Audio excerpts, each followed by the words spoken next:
All right, let's break it down with the guys, fellas. Exciting finish there between the Ravens and the Jaguars. The stats, the trends, everything tells us that this Ravens team should and will be a dominant one. But here, again, they play with their food a little bit, and they end up getting clipped finally here.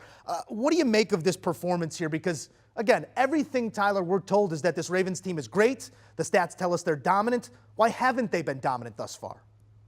Well, I think if you look at this game in particular, it's execution in the red zone. 2 for 5 today. That's just unacceptable. If you get to the red zone 5 times, you need to have a better percentage than that, especially when you have Lamar Jackson, Mark Andrews, weapons like that. In a run-first team, you should be able to ground and pound your way into the end zone there. So for me, it starts and ends with their ability to, once they get into the red area, convert. Don't just opt for Justin Tucker to save you, as he almost did with that 67-yard attempt at the end of regulation. You don't want him. You want to use him for those situations. You don't necessarily want him when you're at the, inside the 10, inside the 20. You want to be able to utilize Lamar Jackson and get that home. So for me, that's the biggest thing. And you look at this Ravens team. We looked at them a few weeks ago and said they could go on a run here. They are right there in terms of record-wise in the AFC. They seem to have a hold a little bit on the AFC North, and they have the easiest remaining schedule in the entire NFL. Now they're starting to kind of falter here. They're not taking advantage of that opportunity. So it's kind of a big picture thing as we look at that red zone thing.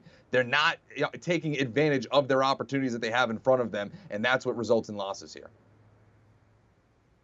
Yeah, and I'll follow up with that. Lamar Jackson was throwing, he's 50% today, 16 of 32. And I had to go back and look at the roster on who the heck he's throwing it to. I know Mark Andrews is there and Duvernay's there, but who else is there? I believe they just elevated Jackson up because they don't have any weapons for him to throw to. But what I want to flip it over to is Trevor Lawrence, because I knew when we watched that London game a few weeks ago when they lost and Trevor Lawrence had an opportunity to come in and win that game on the final drive and threw that poor interception right before the half at the 1-yard line and took the intentional grounding period.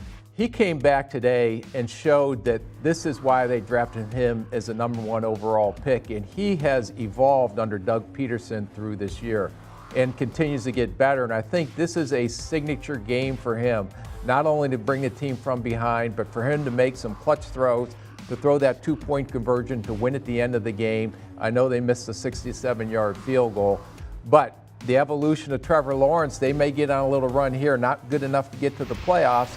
Even when ETN was not very effective today by Baltimore's defense, held him in check, Trevor Lawrence went out and won the game, and good for him today. My biggest concern is the weapons that Baltimore has on the offensive side of the ball.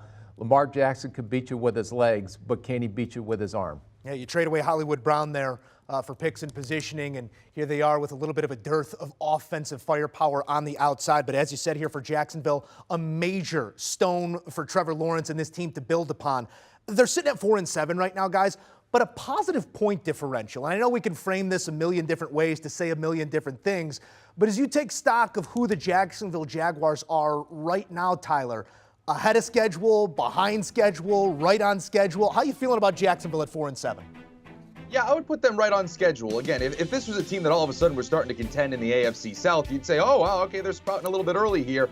But overall, you do see the potential, as you guys were just talking about with Trevor Lawrence. You do see those flashes of why he was the #1 overall pick and why he is looked at as a generational type prospect. And so for me, after you had that crazy circumstance with Urban Meyer last year, the fact that you bring in a guy like Doug Peterson, I think changes the entire trajectory of this franchise. And you even see it there. That's a gutsy call to go for 2 in that spot. Go for the win. But you're feeling that Ravens defense kind of on their heels a little bit. You feel Trevor Lawrence and that offense cooking. Yeah, you go for that in that situation. And that is all up to Urban Meyer and that, excuse me, not Urban Meyer. He wouldn't go for it. They'd probably end up losing this game. Doug Peterson would be the one to make that call. Again, Super Bowl winning head coach. That changes the entire culture. That changes the entire way that this organization moves. And so for me, the fact that they're able to get that coaching hire right is going to result in more wins for this Jaguars team in years to come.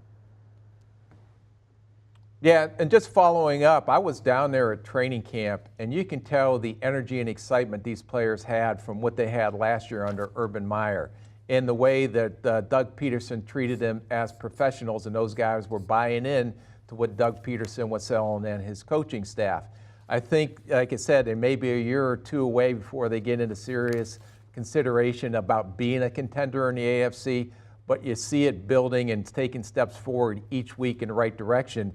And how many games have they lost this year where they could have easily have won because it came down to one-score situations?